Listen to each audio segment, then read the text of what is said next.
Hey, if you're listening to this, thanks for stopping by. My name is Jarrett, and I run the More Than Blockchain podcast. Now, before the podcast rebranded its name to More Than Blockchain, it was entitled Wi-Fi and Water. And so this episode was originally recorded under the podcast's original name. Episodes 1 through 13 were recorded under the name Wi-Fi and Water. And so if you're hearing this, that's why. Please enjoy the episode, and thanks for checking out the More Than Blockchain podcast.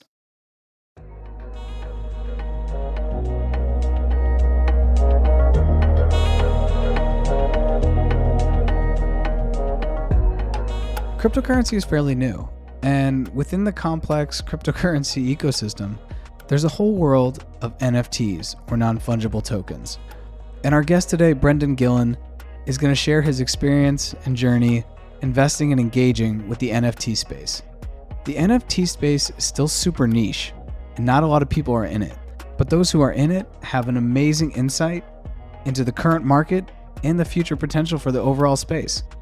So sharpen your pencils, grab your notebooks, and let's learn about NFTs. I'm Jarrett Carpenter, and this is Wi-Fi and Water.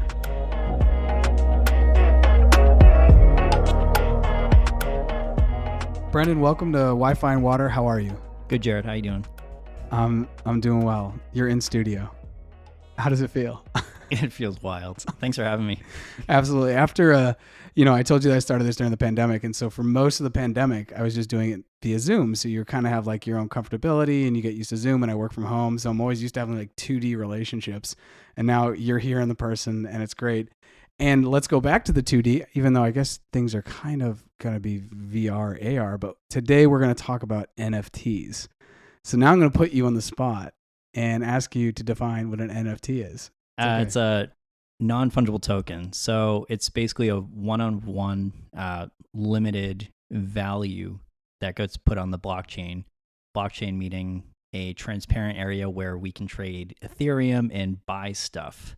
It's like an open market for anybody to view. Yeah. That was a really good answer. Thank I was you. like, I'm going to put him on early and get him in the hot seat, and then we'll see what happens.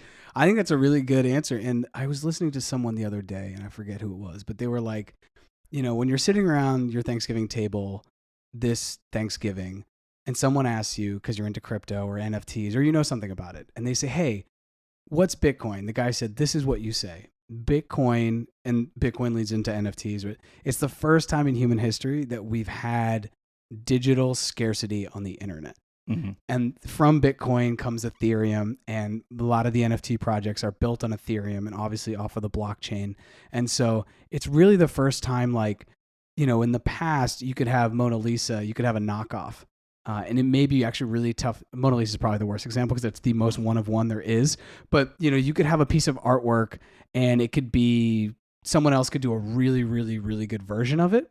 But with the blockchain, it basically says, no, that's a fake and that's real. That's authentic and that's not. And it's super transparent. It's on a public ledger, which is the blockchain, and everyone can kind of go check that out. And that is where the value comes from. And yeah, so that's what we're going to talk about today. And the reason why you're on is because I was talking with Sean. Shout out Sean. I'm sure he's listening to this. And he told me your story about the arbitrage you did with the, what was it? The Baby Ape Yacht. Yeah, which project? Lil Ape Club. It's a derivative of the Bored Apes Yacht Club. And there's been a lot of news coming out about the Lil Ape Baby Club since my big sell, but your big sell. Yeah. Which I've retold your story, not having even met you many times, to people to try to explain how kind of wild west the NFT area arena is.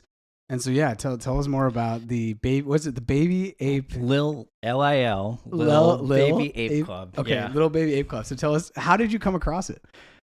So being on Twitter, I was scrolling through, and I follow a page that follows minted pages, and it tracks per hour how many projects have been minting the most. So it totals it up.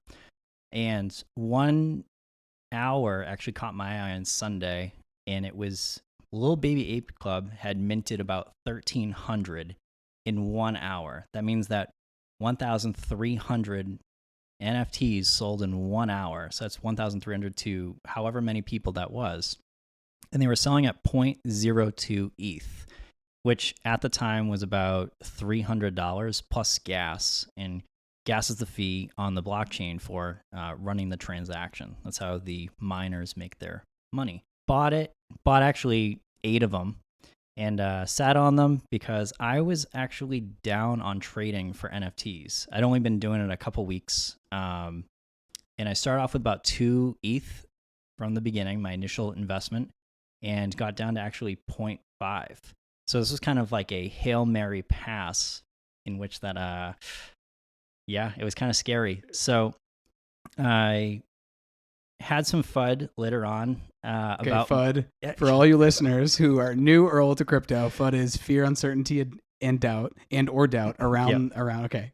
I had so much FUD that I actually put about 5 of them up for sale at what I bought them for, or a little more. Just to recoup. So you were just fearful of the market crashing, of the little baby ape market crashing, and you freaked out. And so wait, you started with 2 ETH. I just want to make sure I understand. You started with 2 ETH, and you invested 1.5 in buying a select amount of NFTs, the ones you thought were obviously going to appreciate in value. You're not trying to buy something that's going to die the next day. Okay. And that's why we learn from our mistakes. But at that point in time, I didn't really have any more ETH to learn from more mistakes. So saw that the market wasn't moving at all on these NFTs and put a bunch up for sale, went to bed. I woke up at about 7 in the morning to about 5 ETH in my wallet on overnight, which was the equivalent of about $24,000. And I couldn't go back to bed. You haven't slept since, have you? No. So it was it was out of a dream. But yeah, $24,000, $25,000 at that point in time for 5 ETH. It was wild. So you put 5 of them up for auction, I guess. Yeah. And you made the option. How exactly does the auction work? I'm assuming there's like a buy now price. Yeah. And then there's also like I'll leave this on to auction for 24 hours. Yeah. So you can set a time frame. I just did buy it now. Just like on eBay, when you would buy an item now, instead of bidding on it, you buy it and you own it. I put a bunch on for sale before bed, and one of them I actually put on for 4. I looked at the properties. So properties are the individual characteristics of the NFT. And then there's a percentage of each characteristic to each NFT in that project. So the one that I put up for 4 ETH had a bunch of 1% properties, which made it more rare than others. Can you give us an example of these properties? It was gold. Gold. So it just had gold like in the coloring. Yep. Okay. And it was covered in green slime. Covered in green slime. See, because this makes me think of like Pokemon cards, which I don't really know a lot of, but Jeff, if you're listening, he's very into Pokemon cards, and he and his cousin went and they got a first edition trainer box. I may be butchering exactly what they got, but they got this first edition box from like 1999, paid about $15,000 for it off eBay, got it. They open it up. They open up the cards, and then they send them off to get graded or authenticated. In real world, we don't have the blockchain with physical things. And they're hoping to, triple or quadruple their original investment.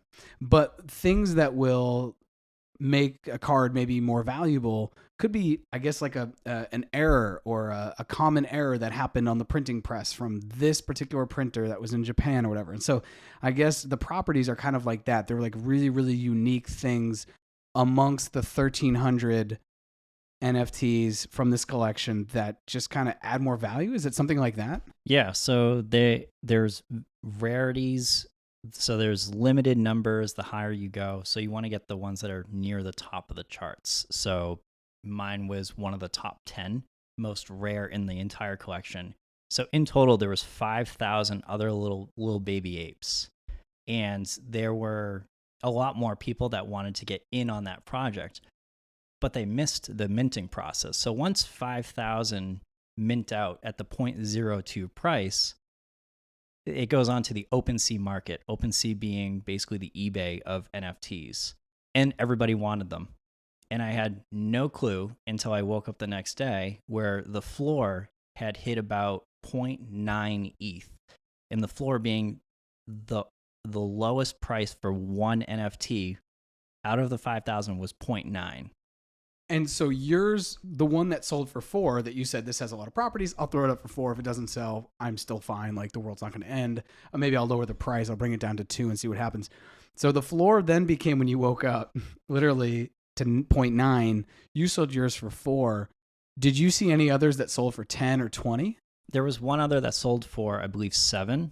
And then the cool thing about the blockchain in general is you can actually look who bought your NFT. And I followed up and looked into who purchased it, and they had listed it immediately after for 45 ETH. Now, they're still holding that NFT at this point in time. That project has fallen through. There was no roadmap. There was no team. It was all a bunch of FOMO. Everybody was just fearing of being left out. And they just barreled in, dumped a bunch of ETH. Yep. So I had spoken to Sean before you came over, and he said the same thing. He said, literally, Brendan timed the market so well because he saw the minting, got in way below what then the floor would be at 0.9. So you got in at 0.2, and you sold that one for 4.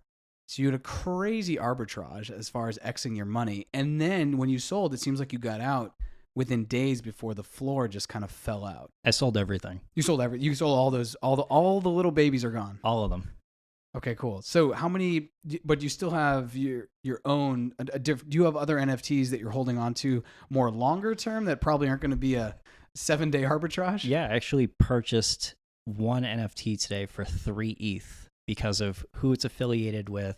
So I used my earnings from that little baby ape to buy into a project that's essentially a blue chip NFT, like an automatic blue chip NFT. But it's this guy, Journey Crypto, who's the #1 NFT content creator on YouTube. He has over $22 million worth of NFTs in his portfolio. And he put out his own project, which he's making his life work, which is really cool. So to be part of that, it's basically a pass into his next few projects in his club of like 10,000 individual people. How many subs does he have? Do you know off the top of your head? Just because I feel like when we talk about YouTube creators, when millions. You say Millions. Okay. Yeah. I mean, so tell me, because, you get all those winnings, and I think it takes a lot of assurance or gumption to know that now I'm going to take these 3 and I'm going to flip it into this thing, because I know it's going to continue, obviously long-term, to appreciate. I mean, the idea, I think, would be hopefully in 4 or 5 years, you have that, you sell it for whatever amount of ETH, and ETH is also going to appreciate. That's the other fun thing. And then you get to do kind of something different. And maybe you take that and you go into a different investment in NFTs or in something else. And God knows where NFTs are going to be then. But what was the thing that allowed you? Was it the social currency that the YouTube creator has and the fact that he has millions of subs? What was it that allowed you to do that? Because I have also recently bought NFTs, and I just want to, and these are like long-term NFTs. Like, this is an NFT I want to like give to my like children. But what's your process to like say, okay, I'm going to put large amounts of money relatively down on something I'll never be able to touch? Yeah, I mean, I like transparency, and I also do my research on who I'm buying into. The Little Baby Apes was a one-off. Definitely probably won't happen again. I do my research. I look at the Twitter page for the account, the project. I also check out the Discord. I always want to make sure that they have a good audience and they always have a good conversation going. I always love a project when the creators will jump into the Discord with the fans. I mean, people that invest in their projects. It's pretty cool. And then I always look at the roadmap. So roadmap being that what's their future plan for this project? Will my money turn into something bigger than just money or just a return on investment? And he has promised 2 actual NFTs after this original one for anybody that invests in his initial one. So it's basically free minting of 2 future NFTs for the price of the first one. Can you still get in on this project? Yes, if you have the ETH or money too, because that's been actually the biggest complaint right now is that it's such a high buy-in for a lot of people. So there's a lot of people in the crypto space that don't have 3 ETH to just buy into a project, and that's totally understanding, especially over the last few years we've had. Yeah, because 3 ETH right now, as we sit here, is around $12,000, and I haven't looked at the price in the last 30 minutes, so it could be zero, but Yeah. it's probably around $12,000, and that is a big chunk of change, I think, for someone who's listening to this, who's maybe just hearing about what NFTs are, to say, wow, this guy got some money, didn't take it off the table, and decided to reinvest it into the future. So the roadmap that you're saying is like, in the future, you're going to get two future minted NFTs because you bought this original NFT. So in many ways, this is kind of like, is it like his own community token? Yep. Okay, wow. How many are there going to be? Only 10,000? 10,000. But there's some still up for grabs. Mm-hmm. Well, maybe I'll have to, now the gears are turning. He's doing a sort of Dutch auction too for it. So it's been going down, I think it was like 0.15 ETH throughout the day. Every hour, it would just go down in price. So I bought in at 3 because I looked at that as that was kind of what I got back from my little baby ape. And that's not actually out of my principal of what I put in. So I actually have my principal still sitting in my wallet right now. Right. So you're playing with house money. This is just let it ride. And if it happens, it happens. Yep. You can still walk home with the same that you put in. Mm-hmm. That's incredible. And I think this is something that's really hard for maybe anyone over 40. And I don't want to age people here, but it's like, I ask you, how did you find out about this? You're like, well, I watch YouTube. I sit on YouTube. I see what's going on there. And I sit on Twitter and I use Discord. So you're using these 3 platforms that are social media platforms in many ways, meant to connect people. But there's nothing like, there's no literature. It's like, I'm old enough that when I went to college, I still used books. It wasn't just JSTOR towards the end. You know what I mean? And Yep. I feel like for older generations hearing this, or really just anybody, it's like the way that maybe we were taught in school to do our due diligence had to be like something super empirical. It had to be fact-based, And here you are saying, no, I sit on Twitter and I'm looking at YouTube and I'm in a Discord, and this is how I find the most, backed up information that I can have to make pretty big money decisions. Yeah, I mean, it's. I've always grown up with parents that have always supported, why don't you invest in gold? Why don't you invest in like a Roth IRA? Or why don't you just put more into your 401k? But I mean, the way the crypto market's going right now, I mean, Bitcoin could be my 401k someday. Or Ethereum could be something that I use to buy a house someday. And, it's transparent. It's easy. I would love to have my taxes just done by the blockchain someday where I don't have to do all the work to get my money back for that. Right, because they just look and they're like, all right, Brendan spent this much and he had this much. They look at all the numbers, they take into account, and then they just take it. Yep. Or they basically almost Venmo request it from you. And then it sits in you until you pay it or something like that. But there's just so much. We're so early to it right now. We're so early in the industry for buying digital items. Like, it's crazy that you can go onto a game like Fortnite, buy an outfit, spend $20, $30 on that outfit. And I mean, you have it, but you can't take it anywhere else.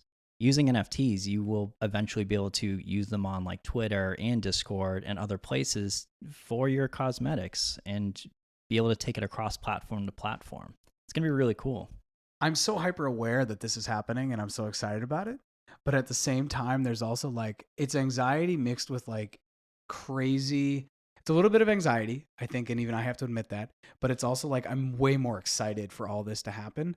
But I think a lot of that is because I'm in on crypto, because you have to kind of be into crypto to probably feel comfortable with NFTs, I would say. And then from there, you can get into the metaverse and other things like what digital assets will do. So going back a little bit on your origin story, how long have you been around crypto? Because you said, your parents were pushing you to look into 401ks, Roth IRAs, gold, and other things, and stores of value, really. And since Bitcoin is, I think, a better store of value than gold, how long have you been into crypto? Was Bitcoin the first thing you bought? Almost a newbie, but I actually started investing in crypto in February of this year.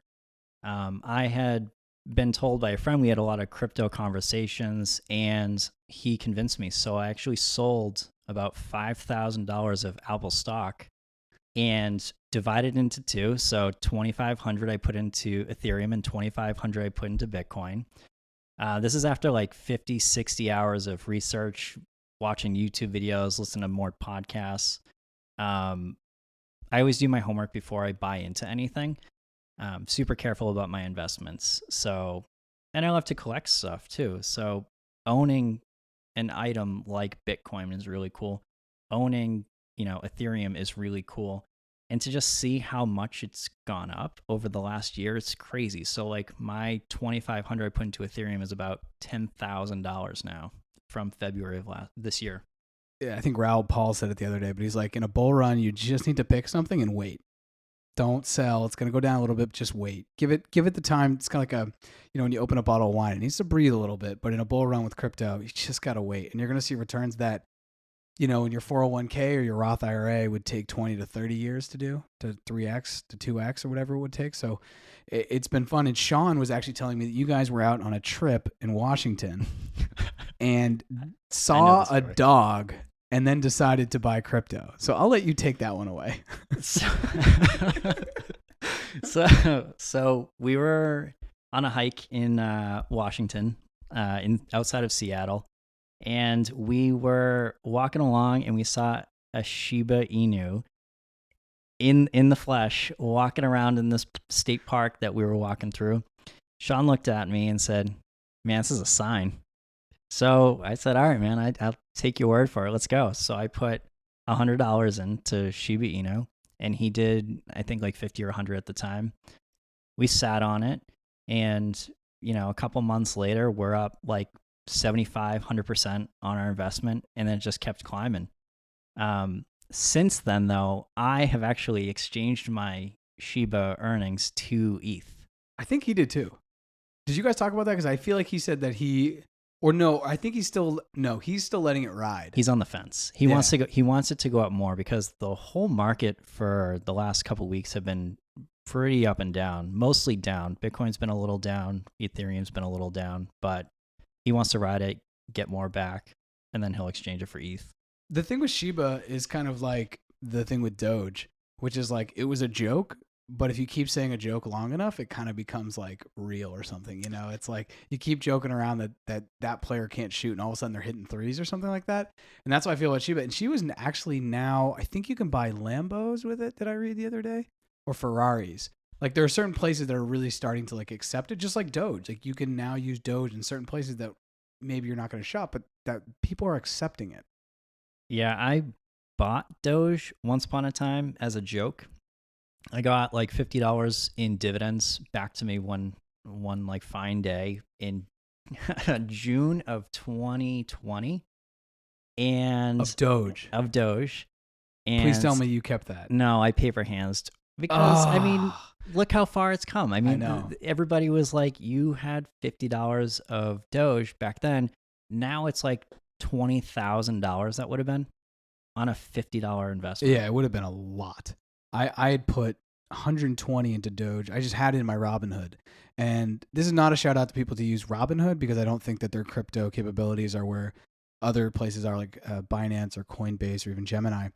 But I had $120 and I don't like to keep cash anymore. It's just kind of like a thing. It burns a hole in my bank account from inflation, or it just sits there and it dies a little bit. So I bought some Doge. And at one point it was at $9,000. So 120 to 9,000 in about 4 months. Now I've diamond hands and I still got it. So, I've rode the wave and I'm hoping it will go, but long term we'll see. But Shiba and Doge, they're just projects that like I can't look away from because on some level I'm like, I would much rather trade. I'd much rather like in the future, I see Doge being more of something I would use to pay for everyday things than Bitcoin. Because I don't want to ever sell my Bitcoin because Bitcoin is now for me like digital gold. It's my long-term store of value. You said it was like the 401k. I've done the pod on that. For me, it is my 401k. Like I know as long as I get enough little Bitcoin here and there, I'm good. I don't have to worry about any other things, my 401, any pension plan, any other Roth, like that's it. But Doge is one that I could like totally foresee. You and I are at a brewery in 10 years and they're like, how do you want to pay for this? We accept the USDC or the CBDC, the central bank digital coin, or we accept Doge because enough people have it now and people also don't really care about it that it's just kind of like the way I feel about cash. Enough people have it and it's not something I'm like super emotionally tied to if I need to, transact it to get a good or a service. So I don't know. And I wonder if Shiba could do kind of like the same thing. Enough people could have it and they put in a little bit of money, and I don't know. Do you think Shiba is gonna correct? Like, okay, so here's a question. There's no really good answer for this. We'll have to just see, and we'll look back in the pod. Which one do you think is gonna crash harder, Shiba or Doge? I mean, Or do they think, crash? I don't know. It's still so early. I think that both of them could still explode. I think that more people own Dogecoin, obviously, at this point. I mean, my mom owns Dogecoin, and Wow. she doesn't really like crypto because she believes that, we should be putting money into the dollar, and taking money away from that brings down technically the economy because we're not valuing our dollar. So she has a little bit of Doge. She's riding that wave. She won't sell it. She tells me all the time how much she loves having Doge. And I'm like, all right, Mom, good for you. I'm proud of you. That's awesome. Yeah, it is really cool. I don't, whatever crypto people get, I don't know. There's a lot of people. I think it's really comes from like the Bitcoin maximalists because they think everything else is pardon my Spanish, a shit coin. But it's not, and I don't think it is. I think that there's so much more value out there besides Bitcoin, even though I do think Bitcoin is the apex predator here. I'm totally not a person though that's gonna like anytime someone tells me, if someone says, "Hey, I'm into crypto, I'm into Shiba," I'm like, great, because the more people that get in, just the better. And since you've gotten in, have you, somebody clearly talked to you into it and had a conversation, said, Brandon, I think you should look at this for this reason, this reason. Were you the catalyst to bring your mom closer into this, or have you brought other people in your fold, in your community, a little bit closer, even just to the point of saying, you know what, I'm going to put $50 on Bitcoin and just see what happens? I've tried. I have a lot of friends that are into just the stock market in general. It's hard to bring them over to crypto because they're so focused on, our market, checking that day in, day out, investing in VTI, which is amazing to do. But to see like 200, 300% ROI is just nuts. And I mean, 15, 20%, 30% is amazing on a return on the stock market. And this past year, we saw record numbers, it's crazy. But, looking at our numbers that we've had over inflation over the last year, it's crazy. And to see on the news constantly that the economy is constantly in shambles, but the market doesn't reflect that. I mean, that makes me nervous that we're potentially in a bubble. So that's why I like to have my money elsewhere. My friend that got me into Ethereum and Bitcoin has also the same kind of mindset of like, that national debt index is going way up. And it makes him super nervous. It makes me nervous. And I have a lot of money in the stock market. I own a lot of Apple stock. I back it. But at the same time, I need to have a nest egg. And I love crypto. I think it's really interesting. It's like a cool club for nerdy people and making a lot of money doing it. A cool club. You know what Sean said to me when I was talking to him before? He said something like, a couple years ago, if you were at the party, the house party, and you were in the corner and you like grabbed some dude or grabbed somebody and you were just getting nerdy on crypto, you were kind of like a crypto bro.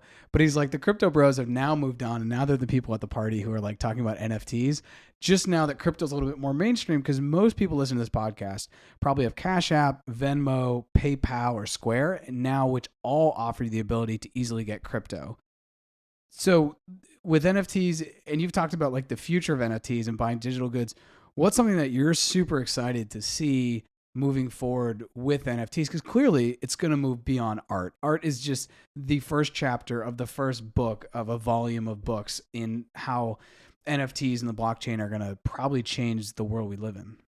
I think utility. So like the more use that we have for NFTs in general is going to be really interesting. I mean, you go online and you post your NFT, someone will, you bet someone will right click it, save it, repost it underneath your tweet of your NFT and say, hey, look what I got.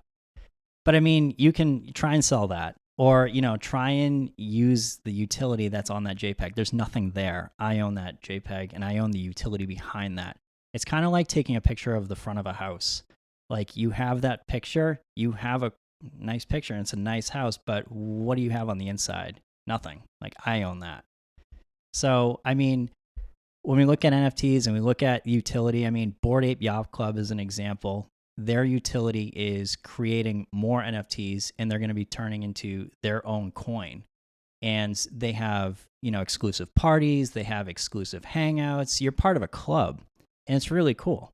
Have you seen the thing with the Bored Ape Yacht Club? And this is why I'm so glad you're here, because I'm learning a lot too, and that's one of the beauties of having your own podcast. But I saw this thing the other day. I think it was on TikTok or Instagram. It was on Instagram, but it had been dragged over from TikTok a la Instagram. And it was how you take your ape, you're from the Bored Ape Yacht Club, and then you give it like ooze, or you can mutate it. And then that basically creates other NFTs. Can you speak on that? Because that would be really enlightening for me. Yeah, so there's the Bored Ape Yacht Club, and then there's basically derivatives that are associated with. So they're authenticated, they're affiliated with Bored Ape Yacht Club, but they also make Mutant Ape Yacht Club. So the Mutant Apes are the basically one-offs of the original Bored Ape Yacht Club, and you can own those or sell them. See, that to me is just crazy, because that to me is what you're talking about with the roadmap, right? You're like, I get this one asset, and then it allows me into these private parties. It allows me into a community, and I can also take it and I can mutate it to get two more one of one super authentic digital assets that then I could either keep, let appreciate likely, or I could just sell, maybe recoup my money, and then maybe invest in something else.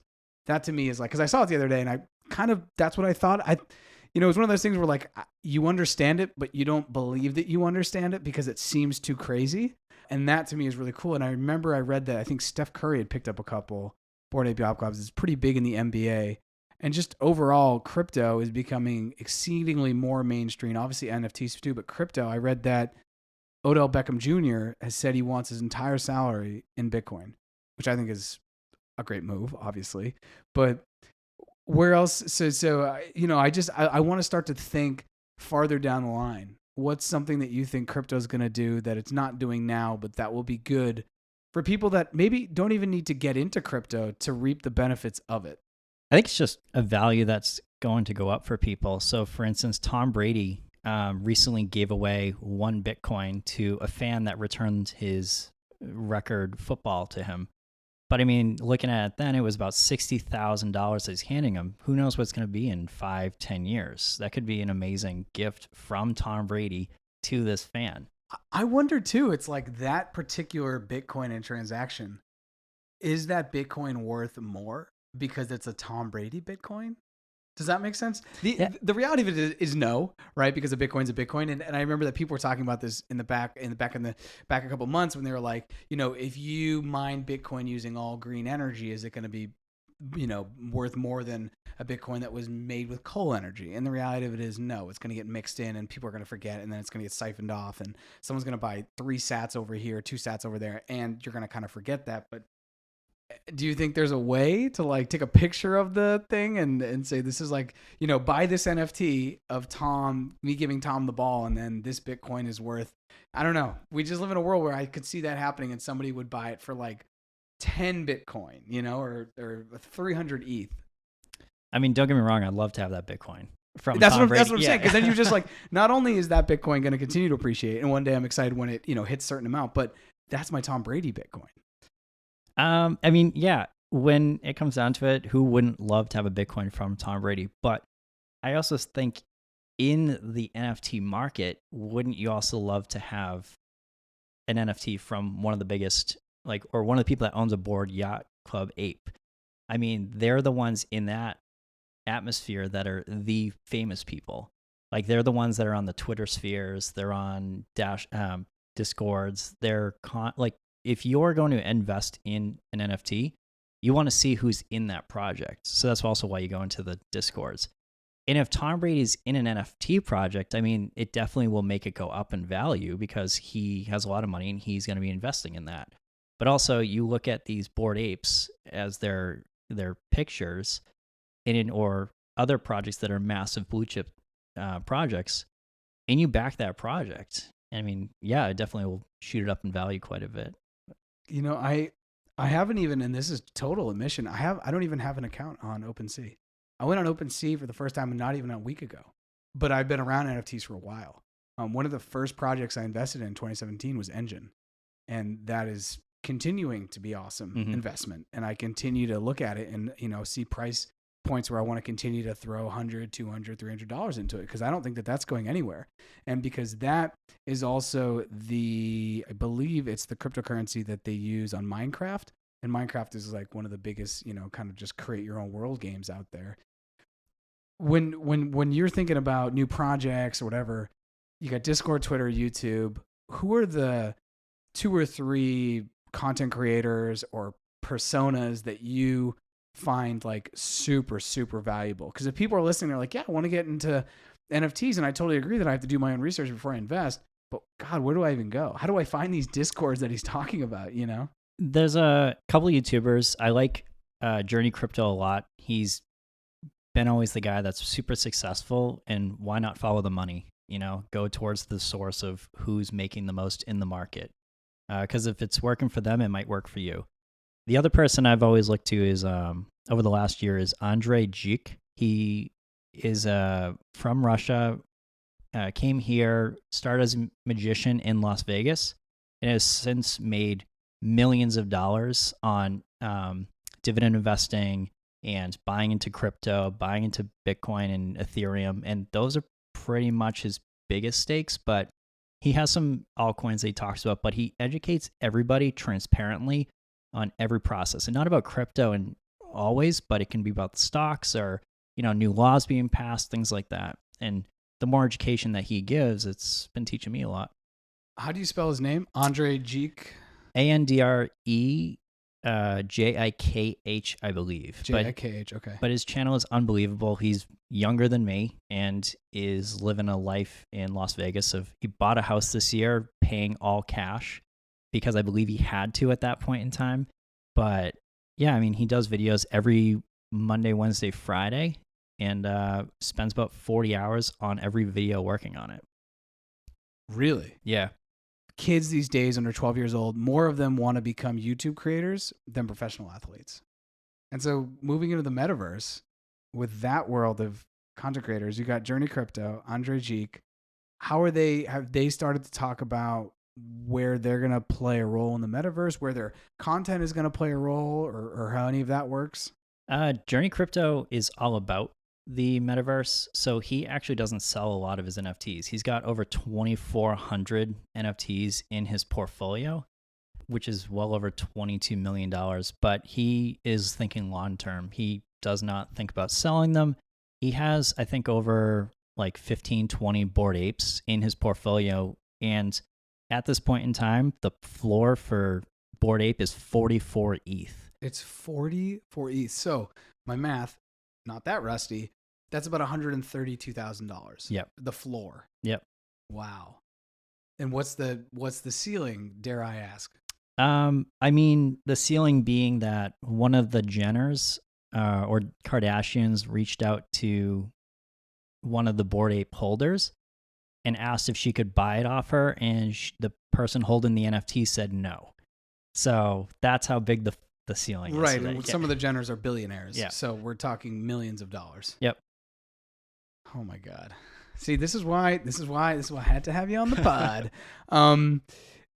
Thinking about, you talk about Bitcoin and you talk about Apple stock. If I say you can only hold $100,000 of Bitcoin or $100,000, like right today, I give you $100,000. Do you put it, and you have to hold it for 10 years? Do you hold Apple or do you hold Bitcoin, and why? Bitcoin.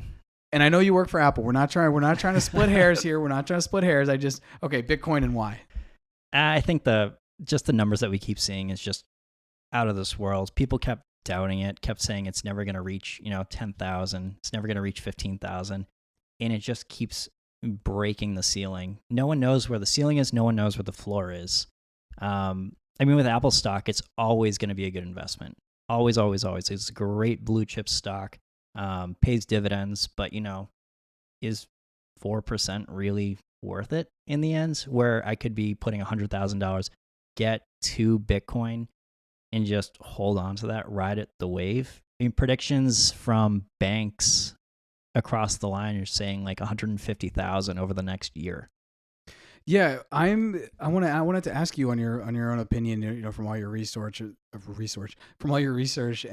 what the banks are saying. I put on my website PDFs from Standard Chartered and Bank of America. Those are the ones I could get. And Standard Chartered, they're actually, how did I get those? I had to click a couple links and like sign up and give my email, and now they're bugging me all the time, but I just unsubscribed.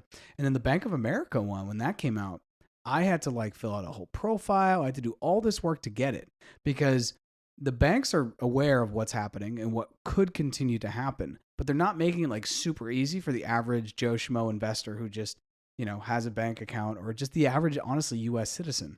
So I've seen, the banks say up to 200,000 over the next 6 months. Some people think it could even crack 300,000. I think 200,000 would be cool. That's like, if it hit 200,000, I mean, at that point, that'd be like really crazy. I think a lot of people's lives would be changing financially who have been around this space. What's your Bitcoin prediction for the end of this bull run? Keeping in mind that it may go through like, I don't know, it may go for a while, a lot longer than we think. I mean, I'm optimistic. I'd love to see, another, like, I'll be realistic, I guess. Over the next few months, I'd say like 80, 90,000. But behind that also is ETH. So whatever Bitcoin does controls the rest of the market. So if it's going up, everything else is going to go up. It plays the music for everybody. It does. It literally makes more room in the nightclub for other people to dance. Yep. What do you, so you said you bought some Bitcoin, you bought some Ethereum. Do you own any other coins? Any other things that are maybe tied to the metaverse or tied to NFTs? Or right now you're just staying Bitcoin and Ethereum? I played around with Cardano a decent amount. I'm up about 100% on that.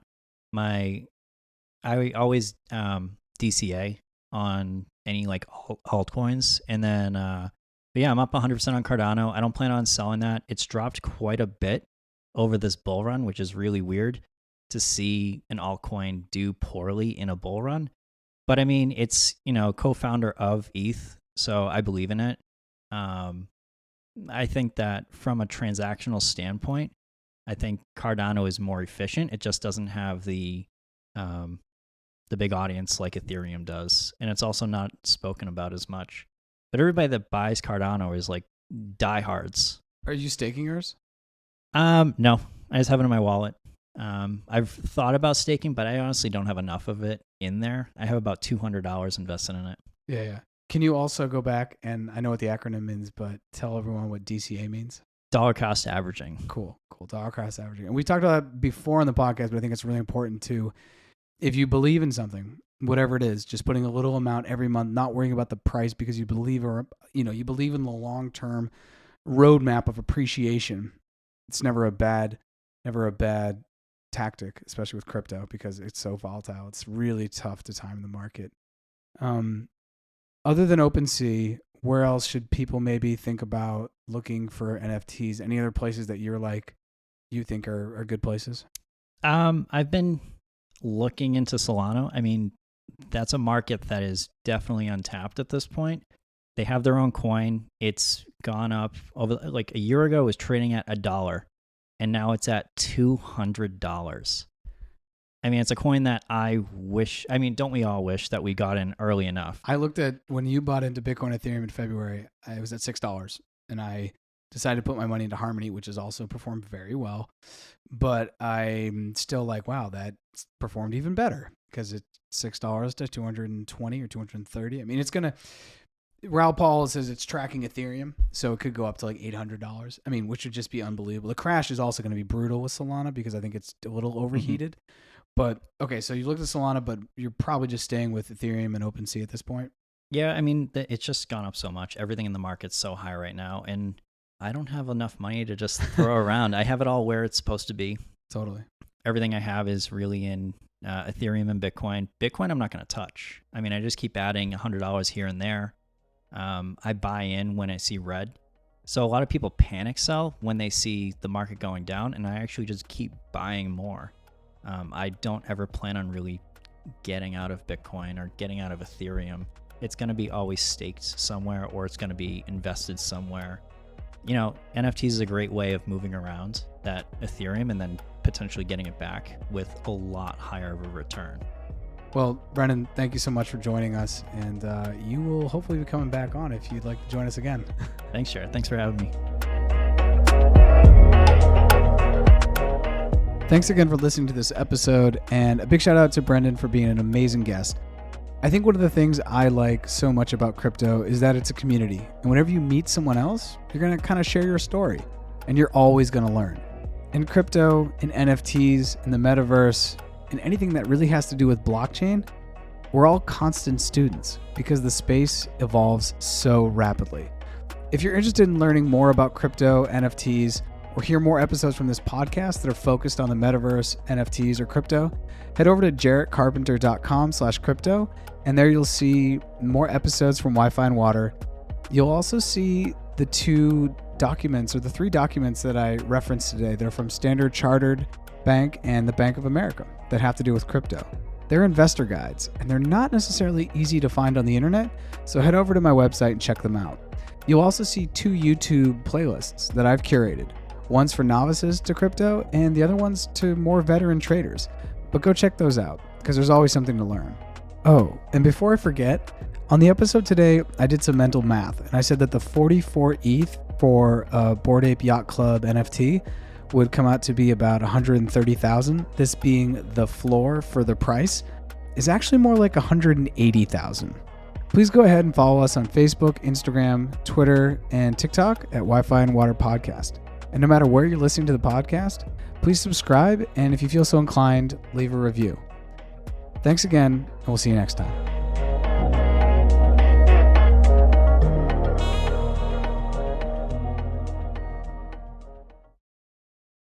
Hey, it's Jarrett again. The episode you just listened to was originally recorded under the podcast's first name, Wi-Fi and Water. So please disregard those follow shoutouts and be sure to follow us on social media under our newly rebranded name, More Than Blockchain. And be sure to subscribe to the pod wherever you're listening to it. Thanks for checking out this episode, and I'll see you next time.